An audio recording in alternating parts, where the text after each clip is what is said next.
désormais une histoire d'amour, divin amour, accompli de saints glorieux, dans la vie de ceux qui s'approchent de toi, tête inclinée, ma âme répandue, pour recevoir la part que seul Dieu peut donner. Je t'aime, Seigneur.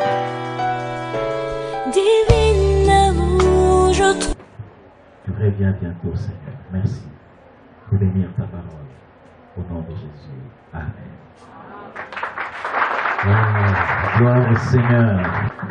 Shalom, bien-aimés. Nous avons la joie de vous compter ce matin en ces lieux parmi nous. Les dimanches passés, on avait tellement d'événements qui n'ont pas permis à ce que tout le monde soit là. Merci à vous qui nous suivrez déjà dès demain lundi soir à travers les médias. Le Seigneur vous aime tant. Matthieu chapitre 23, 25 à 28, et puis 1 Corinthiens 6, 18. Matthieu 23, 25 à 28, et puis 1 Corinthiens 6, 18. Nous lisons au nom du Seigneur. Malheur à vous, scribes et pharisiens, hypocrites, parce que vous nettoyez le dehors, la coupe et du plat, et qu'au dedans, ils sont pleins de rapines et d'intempérance. Pharisiens aveugles, nettoie premièrement l'intérieur de la coupe et du plat, afin que l'extérieur aussi devienne net. Malheur à vous, scribes et pharisiens hypocrites, parce que vous ressemblez à des sépulcres blanchis, qui paraissent beaux au dehors, et qui, au dedans, sont pleins d'ossements de morts et de toute espèce d'impureté. Vous, de même, au dehors, vous paraissez juste aux hommes, mais au-dedans, vous êtes plein d'hypocrisie et d'iniquité.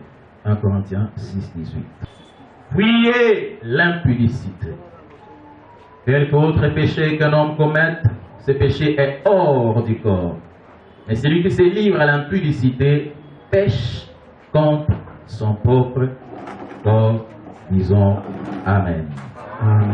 L'Église, c'est le blanchiment des capitaux. 5e dimanche. Aujourd'hui, nous sommes le 5e dimanche, nous sommes en train de parler de cette. Nous avions tiré de ce passage de Matthieu chapitre 23, 25 à 28, deux reproches que le Seigneur a fait aux pharisiens.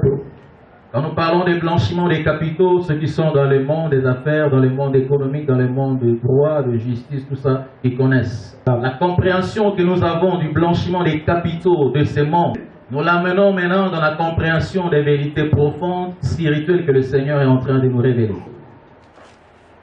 Le comportement, l'attitude des pharisiens témoignait qu'ils étaient en train de se blanchir à la lumière de ce que Jésus était en train de leur faire comme reproche. Nous avions réalisé 6 questions qui pouvaient nous permettre à comprendre déjà le premier reproche dont nous sommes en train de parler. Et jusque-là, nous sommes à la 3e question. Déjà, si on peut faire un récap rapidement. La première question était celle de savoir si vous savez que votre corps, votre être tout entier devrait appartenir à Dieu. Savez-vous que votre être tout entier, toi, vous devrez appartenir à Dieu? Mon frère, ma soeur, chers compatriotes, chers habitants du monde, lorsqu'une personne n'arrive pas à réaliser que sa vie, son être tout entier devrait appartenir à Dieu, c'est une personne malheureuse. Parce que la conséquence logique est le fait qu'elle va se livrer à n'importe quoi. Elle va se dire, je puis tout, je n'ai pas besoin de quelqu'un, je n'ai pas besoin de vos reproches. Ici, pas tellement. Je l'ai plus vécu en Bandaka, où dans les deux, les jeunes gens arrivent à chanter Biso, Toye, Matanga, Tobo, il va conseiller. C'est-à-dire, ils réalisent qu'ils n'ont besoin de personne. Ils ne sont assujettis ou soumis à personne. Ils ne peuvent recevoir de personne les orientations, les injonctions. Ils se réalisent indépendants. C'est la même attitude également quand ceux-là qui vont dans des églises font ce qu'ils veulent. En d'autres termes, Biso, Toyeka, Kokutana, Tobo, il va conseiller. Frère, savez-vous que vous devriez appartenir à Dieu? Si vous le saviez, vous auriez un comportement digne. Deuxième question, savez-vous que votre corps devrait donner gloire à Dieu dans tout ce que vous faites? Tout ce que vous faites, tout ce que vous faites, même les études devraient donner gloire à Dieu. À travers les études d'un enfant de Dieu, la gloire de Dieu se répand. Même à travers le manger et le boire. tout doit donner gloire à Dieu. Et la troisième question, c'est là où nous sommes. Savez-vous que vous êtes en même temps acteur et blanchisseur d'une part et d'autre part? Acteur ou blanchisseur d'une part et d'autre part capitaux. Vous êtes acteur ou vous êtes blanchisseur par le fait que vous concevez et vous mettez en pratique des actes.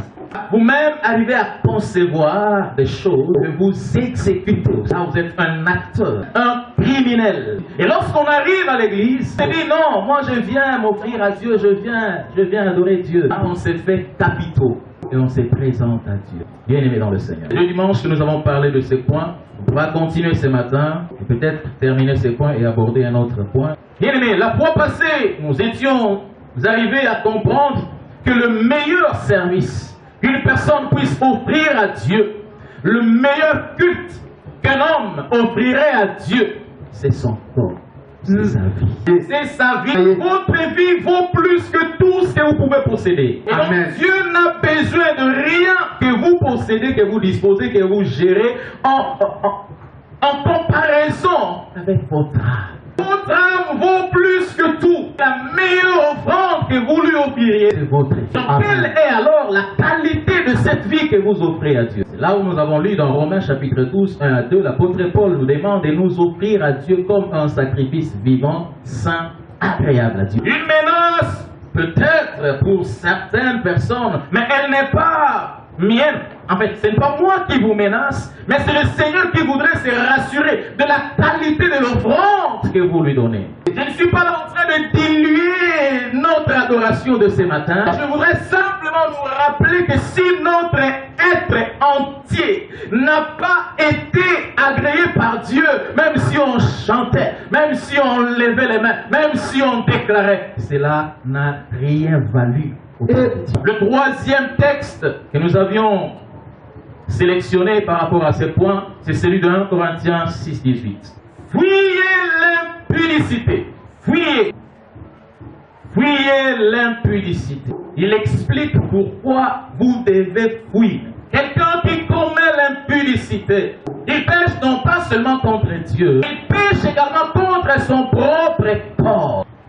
Quelqu'un qui commet l'impudicité fait du mal à son propre corps. Quelqu'un qui vit dans l'impudicité détruit son corps. Impudique que vous m'entendez ce matin. Non. Ne me suivez pas après, ne me menacez pas. Impudique, entendez-vous l'Éternel ce matin? Vous êtes en train, même si vous cherchez des habits, je ne sais de quelle qualité que ce soit, mais aussi longtemps que vous vivez dans l'impudicité, vous détruisez votre corps, vous manifestez de la haine contre votre propre corps.